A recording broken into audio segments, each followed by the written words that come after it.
तो चलिए आज हम स्टार्ट करते हैं अकाउंटिंग रेशो।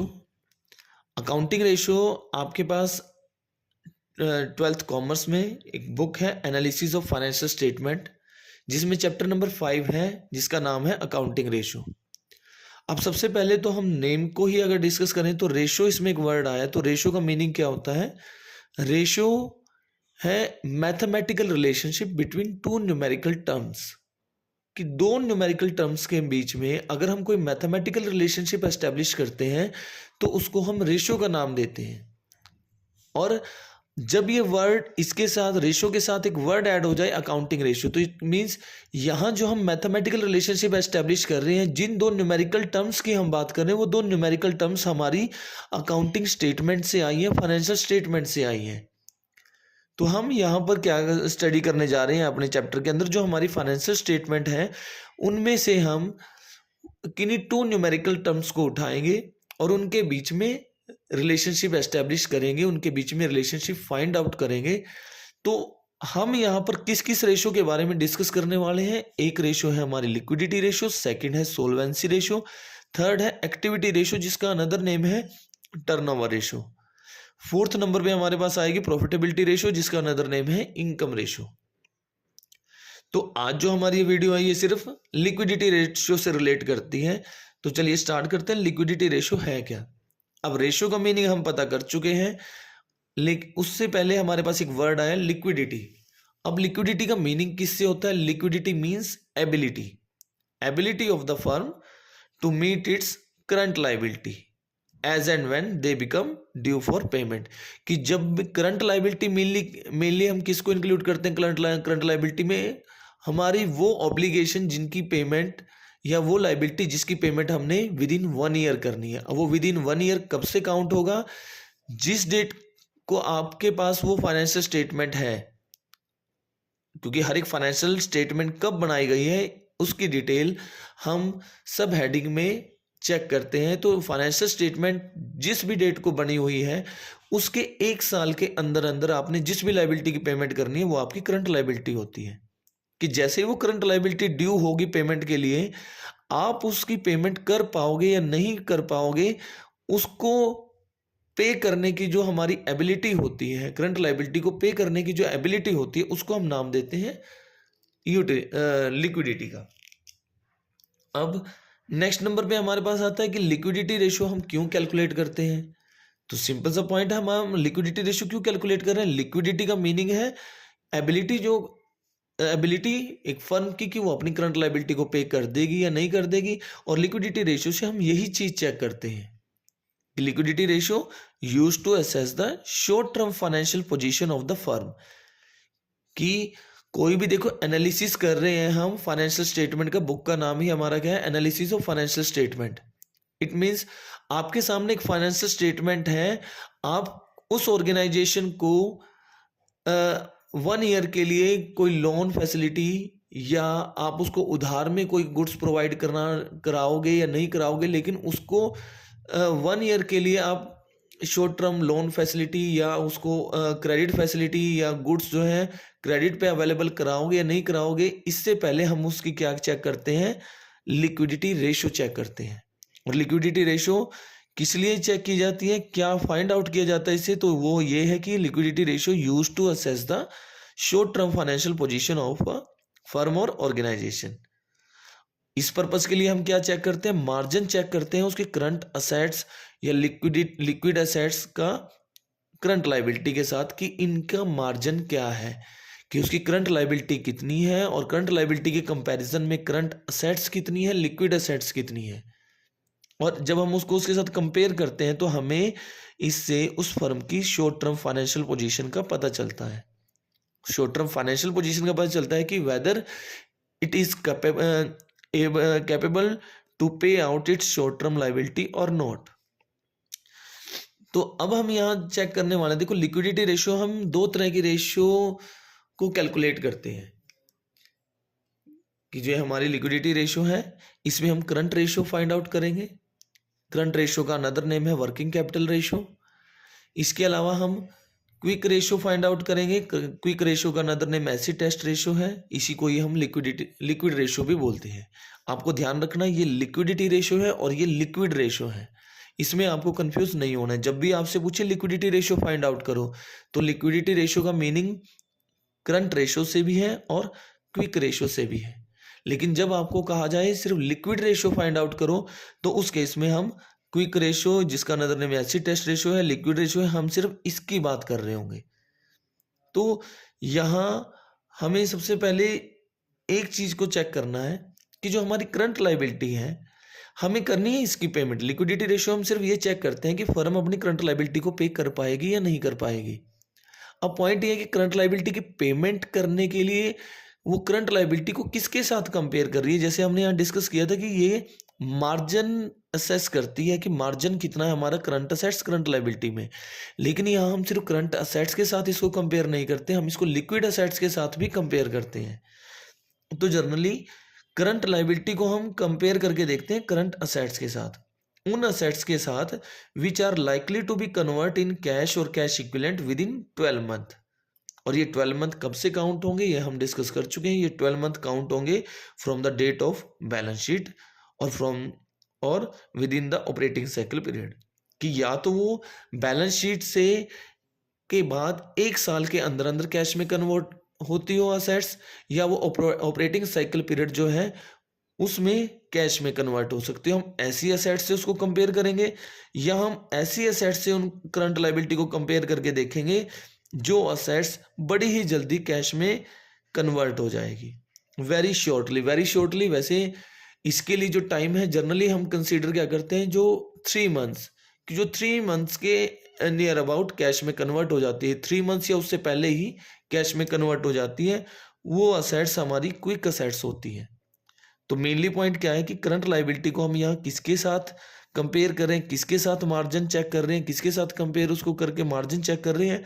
तो वो असेट्स जो विद इन 12 मंथ या with in operating cycle period cash में कन्वर्ट हो जाएंगी, या वो असेट्स जो बहुत ही जल्दी कैश में कन्वर्ट हो जाती है। बहुत ही जल्दी का मीनिंग है हमें 12 मंथ का वेट नहीं करना है, हमें उन असेट्स के साथ कंपेयर करके भी देख सकते हैं जो बड़ी ही जल्दी कैश में कन्वर्ट हो जाएंगे। जैसे मार्केटेबल सिक्योरिटी होती है, कैश, बैंक बैलेंस, डेटर बड़ी जल्दी हमारे कैश में कन्वर्ट हो सकते हैं। तो मेनली हम इन असेट्स को यानी ये हमारी जो असेट्स होती है जो विद इन 12 मंथ कैश या कैश इक्विवेलेंट में कन्वर्ट हो सकते हैं, उसको हम करंट असेट्स बोलते हैं। और जो बहुत ही जल्दी वेरी शॉर्ट पीरियड में ही वेरी शॉर्टली कैश में कन्वर्ट हो जाएंगी कैश एंड कैश इक्विवेलेंट में, उसको हम अपनी क्विक असेट्स बोलते हैं। तो यहाँ बात आई करंट लायबिलिटी की।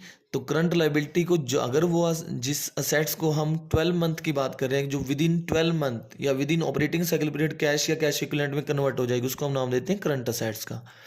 और जो हमारी assets very short period time में ही कैश में कन्वर्ट हो जाएगी, उसको हम बोलते हैं क्विक और लिक्विड असेट्स। तो यहाँ जब हम करंट लायबिलिटी को करंट असेट से कंपेयर कर रहे होंगे तो उस रेशियो को हम नाम देते हैं करंट रेशियो का या वर्किंग कैपिटल रेशियो का।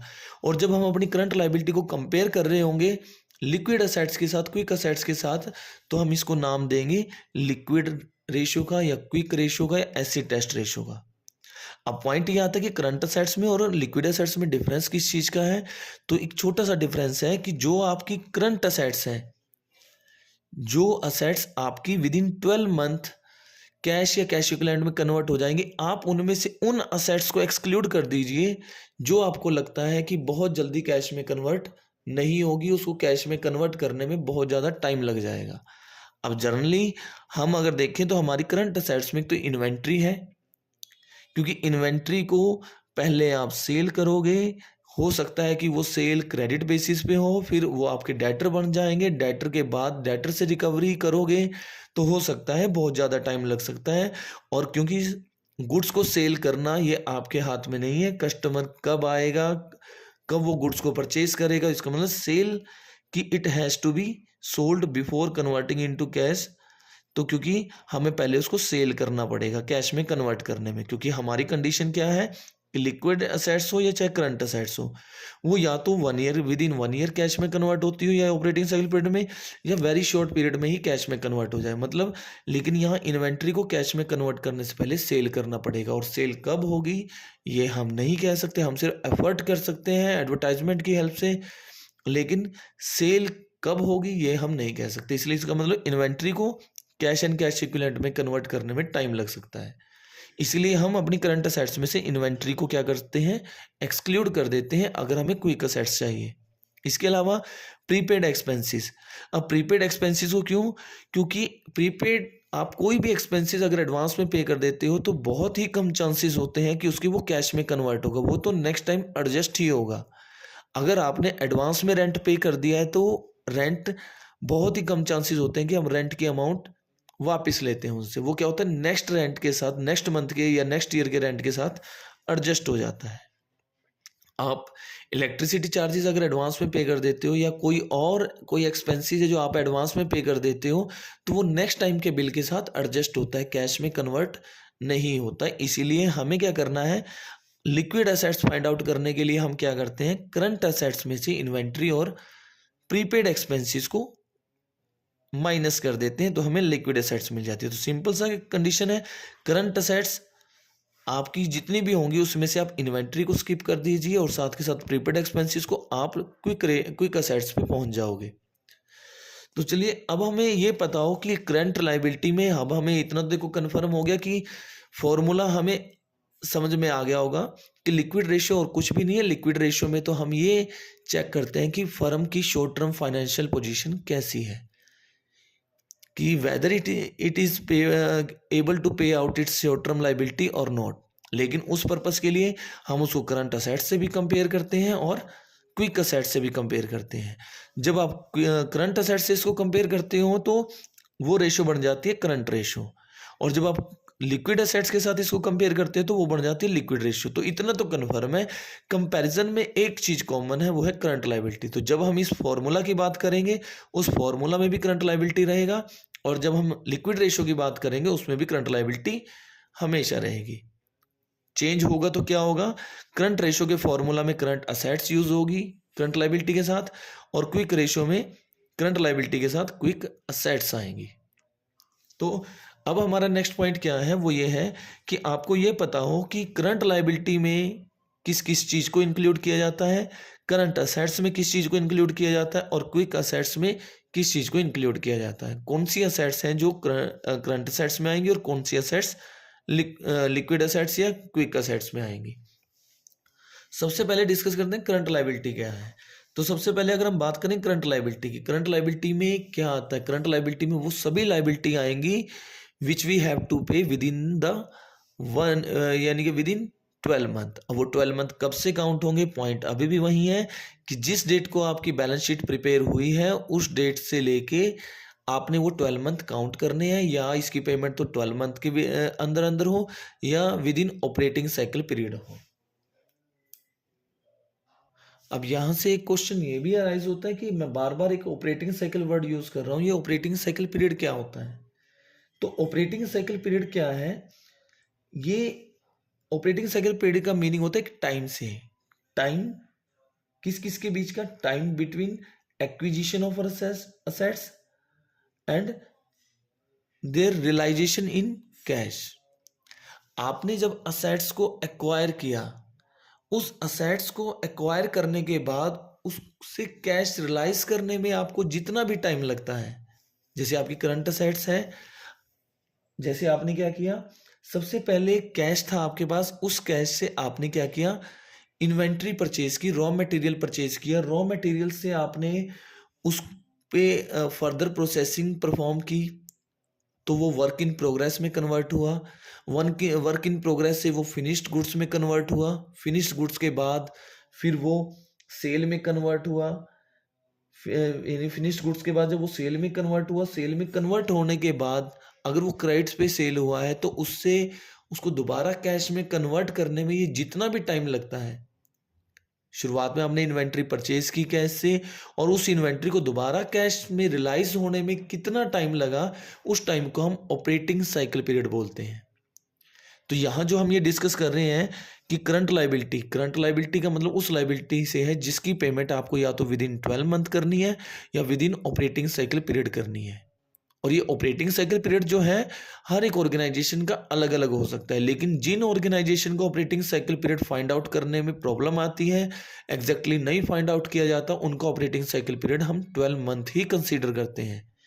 तो यहाँ इसमें से बहुत सी ऐसी चीजें हैं जिनके बारे में आपको पहले से ही पता है। तो देखो, ट्रेड पेबल, जिसमें हम किस किस चीज को कंसीडर करते हैं, क्रेडिटर, बिल पेबल, ये हमारी करंट लाइबिलिटी है। इसके अलावा शॉर्ट टर्म बोरोविंग, आपको एक ध्यान रखना है, शॉर्ट टर्म बोरोविंग का मतलब क्या है, जिसकी पेमेंट आपको विद इन 1 ईयर करनी है। क्वेश्चन में कहीं भी आपको हिंट मिले तो आपको इस चीज का ध्यान रखना है कि जहां भी 1 year, with in 1 year payment करनी है, वो आपकी शॉर्ट टर्म बोरोविंग होगी। इसमें बैंक ओवरड्राफ्ट भी हमारा शॉर्ट टर्म बोरोविंग का ही पार्ट है, तो ये भी हमारी करंट लाइबिलिटी है। इसके अलावा डिबेंचर जो होते हैं वो जनरली क्या होते हैं, जो आपकी लॉन्ग टर्म डेप्ट है, आपने कोई लॉन्ग टर्म के लिए लोन ले रखा है जिसकी पेमेंट आपको 4 ईयर 5 ईयर में करनी है, वो आपकी लॉन्ग टर्म डेट है, मतलब कि आपकी करंट लाइबिलिटी नहीं है। लेकिन अगर उसकी पेमेंट, देखो उसकी मैच्योरिटी कभी ना कभी तो आएगी। आपने सपोज करो कभी 5 ईयर के लिए लोन लिया था, लेकिन 5 ईयर के लिए लोन लिया था, कभी ना कभी तो आप जैसे ही 4th ईयर के एंड में पहुंचोगे तो आपको लगेगा कि नेक्स्ट ईयर मैंने इस लोन की पेमेंट करनी है। इसका मतलब जिस लोन की मैच्योरिटी पीरियड बहुत ही पास है, विद इन 12 मंथ आपको उसकी पेमेंट करनी है, तो वो भी आपका करंट लाइबिलिटी में ही काउंट होगा। इट मीन्स अगर कोई डिबेंचर है जो मैच्योर्ड हो रहा है, डिबेंचर की रीपेमेंट आपको नेक्स्ट ईयर करनी है, विद इन 12 मंथ करनी है, तो वो भी आपकी करंट लाइबिलिटी का ही पार्ट है। इसके बाद नेक्स्ट आया अनअर्न्ड इनकम। कोई भी इनकम आपको एडवांस में रिसीव हो जाए, कोई आउटस्टैंडिंग एक्सपेंसेस है, अनक्लेम डिविडेंड है, अनपेड डिविडेंड है, पे करना बाकी है, तो वो सब इसी में ही कैटेगरी में आएंगे। इसके अलावा excess application money due for refund, आपने शेयर कैपिटल का चैप्टर पढ़ा है। जब आपको क्या होता है, एक्सेस में एप्लीकेशन मनी रिसीव हो जाए ओवर सब्सक्रिप्शन के केस में, तो आप क्या करते हो, जो एक्सेस में अमाउंट आपके पास रिसीव हुई है, एडजस्ट करने के बाद उसको उसमें से जितना एडजस्ट हो सकता था, तो आप क्या करते हो, जर्नल एंट्री में राइट किया करते थे। सेकंड एंट्री जो हमारे पास आती है, share application account debit to share capital to share allotment, उसके बाद आप कुछ अमाउंट रिफंड कर दिया करते थे, जिसको आप क्रेडिट साइड में टू बैंक की फॉर्म में शो किया करते थे।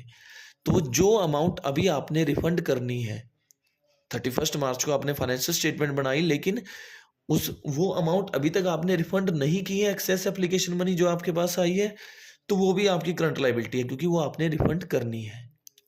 और वो रिफंड आपको पता ही है, विद इन 15 डेज हमें करनी होती है। एप्लीकेशन रिसीव होने के बाद 15 डेज में हमें वो रिफंड करनी होती है। और अगर आप लेट होते हो तो 15% विद 15% इंटरेस्ट के साथ हमें वो रिटर्न करनी होती है। तो it means with in 12 month तो करनी ही है। इसके अलावा कॉल इन एडवांस, एडवांस में अगर आपके पास जैसे कॉल की अमाउंट अगर क्या होता है, कई बार अलॉटमेंट के टाइम ही पे कर दी जाती है, तो वो जो कॉल इन एडवांस है वो भी आपके लिए एक तरह से इनकम तो नहीं कह सकते, जैसे इनकम रिसीव्ड इन एडवांस हमारे लिए लाइबिलिटी होती है, सेम इसी तरह कॉल इन एडवांस भी करंट लाइबिलिटी है, क्योंकि वो आपने एडजस्ट करनी ही है। उसके बाद provident fund payable, GST payable, payable word ये जो आते हैं ज़्यादातर आपके पास करंट लाइबिलिटी में ही आते हैं, लेकिन बस आपको चेक करना है, अगर कहीं भी वो वर्ड पेबल के साथ time period more than 12 month है तो आप उसको इसमें कंसीडर नहीं करोगे। मैक्सिमम जो है आपके पास इसी तरह के क्वेश्चन ही आएंगे। उसके बाद हमारे पास नेक्स्ट आता है करंट असेट्स। अब करंट असेट्स में हम किस चीज़ को इंक्लूड करते हैं, सबसे पहले ट्रेड रिसीवेबल। अब करंट असेट्स का मीनिंग तो आपको क्लियर ही हो गया होगा, वो असेट्स जिनको हम कैश या कैश इक्विवेलेंट में कन्वर्ट कर लेंगे विद इन 1 ईयर और with in operating cycle period. वो जनरली इसमें क्या था, डेटर, बिल रिसीवेबल, जिसको हम कलेक्टिवली क्या नाम से डिनोट करते हैं, ट्रेड रिसीवेबल से। इसके अलावा कैश एंड कैश इक्विवेलेंट जो भी आपकी करंट असेट्स में आता है, cash and cash equivalent means सबसे पहले cash in hand, cash at bank. इसके अलावा ड्राफ्ट, चेक, ये सब कैश एंड कैश इक्विवेलेंट में ही आते हैं।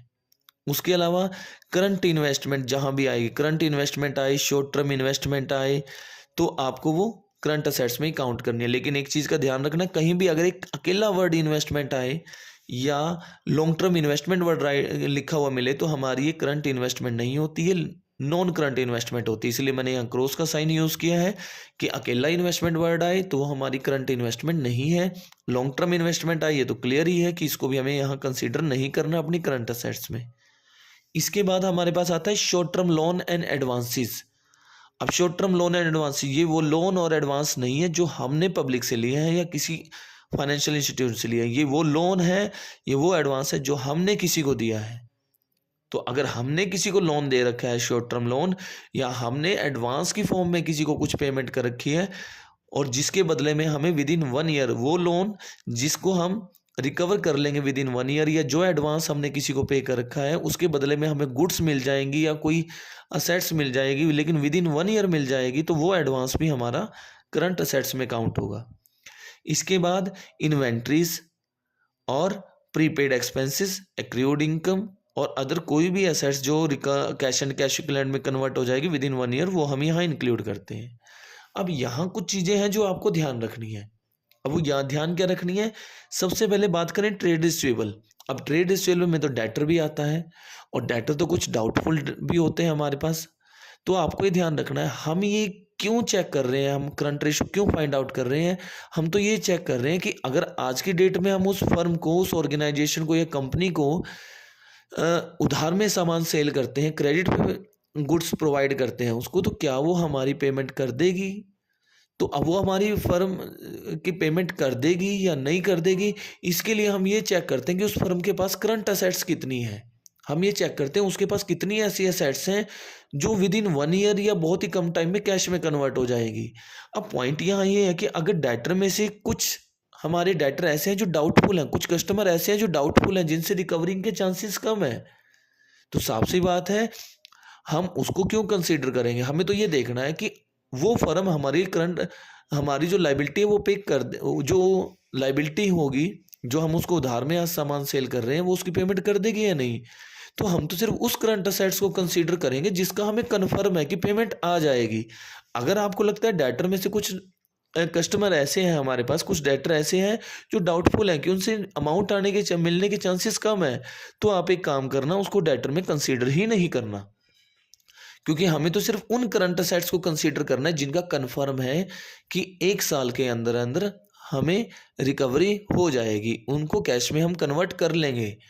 क्योंकि हम सिर्फ उन्हीं करंट असेट्स को कंसीडर करके चलेंगे अब जिनका कन्फर्म है कि ये बड़ी जल्दी कैश में कन्वर्ट हो जाएंगे, और जब कैश में कन्वर्ट हो जाएंगी तो हमारी पेमेंट भी हो जाएगी। तो साफ सी बात है कि डेटर के अंदर हमें डाउटफुल डेट को कंसीडर नहीं करना है। उसके अलावा क्योंकि वो उसके कैश में कन्वर्ट होने के चांसेस कम है। इसी तरह ही इन्वेंट्री की अगर हम बात करें यहाँ, अब इन्वेंट्री में क्या क्या चीज़ इंक्लूड होती है। जब आप बैलेंस शीट का चैप्टर आपने किया होगा फर्स्ट चैप्टर, तो उसमें आपके पास आया होगा इन्वेंट्री में स्टॉक ऑफ रॉ मटेरियल भी आता है, stock of work in progress, finished goods, stock in trade भी इसमें इंक्लूड करते हैं हम। इसके अलावा loose tools, stores and spares. अब ये जो लूज टूल्स और स्टोर्स एंड स्पेयर्स हैं, इनको हम विद इन 1 ईयर कैश में कन्वर्ट नहीं करते, ये तो हम यूज़ करते रहते हैं। अब लूज टूल्स जो होते हैं, जो टूल्स होते हैं, ये हम सेल नहीं करते, तो साफ सी बात है ये कैश में कन्वर्ट होंगे ही नहीं। स्टोर्स एंड स्पेयर्स, को स्पेयर्स पार्ट होते हैं जो हम अपने पास स्टोर्स में रखते ही हैं कि अगर हमें जो जैसे नट बोल्ट हो गए या मोबिल ऑयल हो गया, इसके अलावा कुछ जैसे कुछ मशीन में बेल्ट वगैरह यूज़ होती हैं जिसको मोटर को घुमाने में जो हेल्प करती हैं, तो इस तरह के कुछ मटेरियल हम रखते ही हैं अपने पास, उसको हम सेल करके कैश में कन्वर्ट नहीं करते। इसलिए आपको ध्यान देना है, इन्वेंट्रीज में हम लूज टूल्स को, स्टोर्स एंड स्पेयर्स को इंक्लूड नहीं करते। यानी कि आपके पास अगर इन्वेंट्री का बैलेंस गिवन है और उसमें आपको मेंशन किया हुआ है कि इसके अंदर तो 10,000 तो इन 2 चीज़ों के हैं या किसी एक चीज़ के हैं, तो इन्वेंट्री में से हम उस लूज टूल्स की अमाउंट को, स्टोर्स एंड स्पेयर्स की अमाउंट को एक्सक्लूड कर देंगे, उसको लेस कर देंगे। जैसे हमने यहाँ किया था, ट्रेड रिसीवेबल में से डाउटफुल डेट को हम माइनस करके चलेंगे, सिर्फ उन डेटर को कंसीडर करेंगे जो बिल्कुल सही है, जो इनसे अमाउंट रिकवर हो जाएगी। सेम इसी तरह इन्वेंट्री में हम लूज टूल्स और स्टोर्स एंड स्पेयर्स को कंसीडर नहीं करेंगे जब करंट रेशो या क्विक रेशो में तो चलो हम इसको इंक्लूड नहीं करते, सिर्फ करंट रेशो में हम इसको इंक्लूड नहीं करेंगे, लूज टूल्स को, स्टोर्स एंड स्पेयर्स को। एक जो टर्म है जो आपके पास यूज हो सकती है, टोटल डेट आ सकता है आपके पास क्वेश्चन में। टोटल डेट का मीनिंग होता है long term debt and short term debt. हमें तो क्या करना है, अगर क्वेश्चन में गिवन है टोटल डेट, अब टोटल डेट में से आपको क्या करना पड़ेगा, टोटल डेट तो लॉन्ग टर्म डेट और शॉर्ट टर्म डेट दोनों को मिला के है, और हमें तो अपने रेशो में किसकी जरूरत है, सिर्फ करंट लायबिलिटी की, मतलब शॉर्ट टर्म डेट की। तो हम क्या करेंगे, टोटल डेट में से लॉन्ग टर्म डेट को माइनस कर देंगे, तो हमारे पास शॉर्ट टर्म डेट आ जाएगी, करंट लायबिलिटी आ जाएगी। इसी तरह वर्किंग कैपिटल, वर्किंग कैपिटल को कैसे कैलकुलेट किया जाता है, वर्किंग कैपिटल दो तरह की होती है, लेकिन आपके यहाँ वर्किंग कैपिटल का जनरली एक सिंपल ही मीनिंग लिया हुआ है, वो है current assets minus current liability से। आपको करंट असेट्स गिवन है और current assets given, working capital given है और करंट असेट्स गिवन है, तो आप easily current liability find out कर सकते हो। वो कैसे, क्योंकि आप ये तीन चीजें हैं, तीन में से कोई भी दो इन्फॉर्मेशन अगर आपके पास गिवन होगी तो आप आराम से निकाल सकते हो वो थर्ड थिंग्स क्या होगी। इसी तरह करंट असेट्स में से अगर हम इन्वेंट्री माइनस कर दें या प्रीपेड एक्सपेंसेस माइनस कर दें तो क्या आ जाएगी, क्विक असेट्स। और इसी तरह क्वेश्चन में आपको कंफ्यूज करने के लिए क्या गिवन हो सकता है, आपको ये करंट असेट्स भी गिवन हो सकती है, क्विक असेट्स भी, और आपसे पूछा जा सकता है कि इन्वेंट्री बताओ, या पूछा जा सकता है प्रीपेड एक्सपेंसेस बताओ, या ये भी पूछ सकते हैं कि दोनों की वैल्यू बताओ क्या आएगी।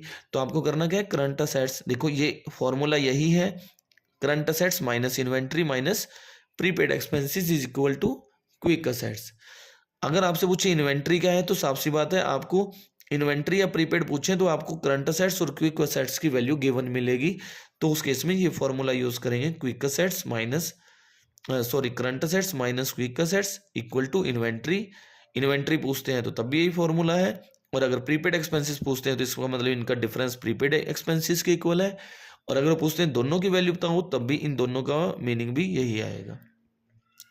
तो हमारे पास देखो, अब आपको इतना तो कंसीडर हो चुका होगा, इस लिक्विडिटी रेशियो में हम करंट लायबिलिटी को कंपेयर करते हैं, एक बार कंपेयर करके हम देख रहे थे करंट असेट्स के साथ, और एक बार कंपेयर करके देख रहे थे क्विक असेट्स के साथ।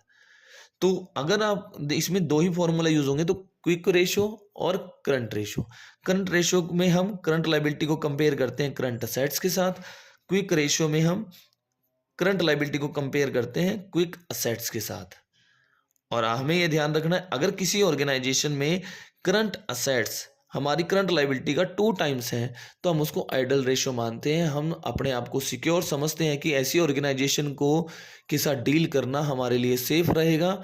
और इसी तरह अगर उस फर्म की क्विक रेशियो कि अगर उस फर्म के पास ऐसी असेट्स हैं जो बहुत ही जल्दी कैश में कन्वर्ट हो जाएंगी, और वो क्विक असेट्स उनकी हमारी करंट लायबिलिटी के इक्वल है, इट मीन्स अगर हमारी रेशियो इस केस में 1:1 आती है तो ये हम इसको आइडल रेशियो मानते हैं। तो मतलब करंट रेशियो हमारी के केस में आइडल रेशियो है 2.1 जो सेफ है हमारे लिए, और क्विक रेशियो में भी ये रेशियो 1:1 है तो भी सेफ है। तो देखिए, अगर ये रेशियो 3:1 हो जाए, 4:1 हो जाए तो भी ठीक है, लेकिन अगर ये रेशियो ज़्यादा हो जाए, करंट लायबिलिटी के कंपैरिजन में करंट असेट्स कुछ बहुत ही ज़्यादा हो जाए, सपोज करो 6:1 हो जाए, तो ये सिचुएशन आपने ध्यान रखना, ये सिचुएशन भी हमारे लिए सही नहीं है। ऐसी ऑर्गेनाइजेशन के साथ डील करना भी हमारे लिए थोड़ा रिस्की रहेगा। रेशियो 2:1 आइडल है, 3:1 भी आ गई तो भी हम कहीं ना कहीं उसके साथ डील करेंगे, 4:1 तक भी हम सोच लेते हैं कि चलो डील कर लिया जाए। लेकिन अगर उससे ज़्यादा रेशियो हो जाए तो देखो इसका मतलब क्या है, वैसे तो देखने में क्या लगता है कि हमारी करंट लायबिलिटी के कंपैरिजन में करंट असेट्स 5 टाइम है या 6 टाइम है अगर रेशियो ज़्यादा हो तो, लेकिन ऐसा सही नहीं माना जाता, क्योंकि सपोज करो उस ऑर्गेनाइजेशन के पास करंट असेट्स अगर 6 टाइम है, कि जितनी हमारी करंट लायबिलिटी है उसके 6 टाइम उसके पास करंट असेट्स हैं, तो करंट असेट्स ज़्यादा होने का एक रीज़न ये भी हो सकता है कि उसके पास इन्वेंट्री बहुत ज़्यादा पड़ी है। लेकिन इन्वेंट्री ज़्यादा है, कुछ ज़्यादा ही पड़ी है, तो ये इसका एक पॉइंट ये भी शो होता है कि कहीं ना कहीं वो अपनी इन्वेंट्री को सेल नहीं कर पा रही है। दूसरी तरफ अगर उस ऑर्गेनाइजेशन के डेटर बहुत ज़्यादा है, अगर देखो 6 टाइम रेशियो हुई, 6:1 हुई, तो इसका मतलब ये कि उसके तो करंट असेट्स बहुत ज़्यादा है, लेकिन अगर वो करंट असेट्स डेटर की वजह से ज़्यादा हुई तब भी क्वेश्चन मार्क है कि इससे तो ऐसा लगता है कि वो डेटर से रिकवरी ही नहीं कर पा रही है।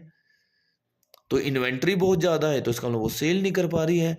अगर उसके पास डेटर बहुत ज़्यादा हुए उस करंट असेट्स में तो इसका मतलब डेटर से रिकवरी नहीं कर पा रही है। अगर उसके पास वो कैश की अमाउंट ज़्यादा है करंट असेट्स के अंदर, तो इसका मतलब ऐसा लग रहा है कि करंट उसने कैश की अमाउंट ऐसे ही बिना किसी यूज़ के वहाँ रखी हुई है, यूजलेस है वो वहाँ पर कैश। विदाउट रिक्वायरमेंट हम अगर एक्सेस में कैश रखते हैं कोई ऑर्गेनाइजेशन, तो वो भी हमारे लिए सही नहीं है। तो इसका मतलब आपको ध्यान रखना है, करंट रेशो हमारी आइडल रहेगी 2:1 और क्विक रेशो आइडल रहेगी हमारे लिए 1:1। मतलब यहाँ तक ये जो रेशो है हमारे लिए सेफ होती है। अगर किसी ऑर्गेनाइजेशन की रेशो ये है तो हम उसको सेफ मानते हैं। तो आज के लिए आपको समझ में आ गया होगा कि करंट रेशो क्विक रेशो का फॉर्मूला हमें कैसे याद रखना है। इस रेशो में हम सिर्फ ये चेक करते हैं कि whether the firm is able to pay out its short term liability और नॉट, और for this purpose we will compare our current liability with current assets or quick assets. When we are comparing this current liability with our current assets, then we find out current ratio. Yeah, for this purpose we calculate current ratio, and if we are comparing our current liability with the quick assets, then we are finding quick ratio. तो आज के लिए हम यही चीज हमें discuss करनी थी। आई थिंक आपको ये क्लियर हो गया होगा कि ये फॉर्मूलाज हमें कैसे याद रखने हैं। नेक्स्ट टाइम हम सोल्वेंसी रेशियो के बारे में डिस्कस करेंगे, और जब ये सारी रेशियो कैलकुलेट हो जाएंगी तो मैं कुछ आपको क्वेश्चन प्रोवाइड कराऊंगा कि किस किस तरह के क्वेश्चन जो है एग्जाम में इससे रिलेटेड पूछे जा सकते हैं। तो आज के लिए सिर्फ इतना ही था।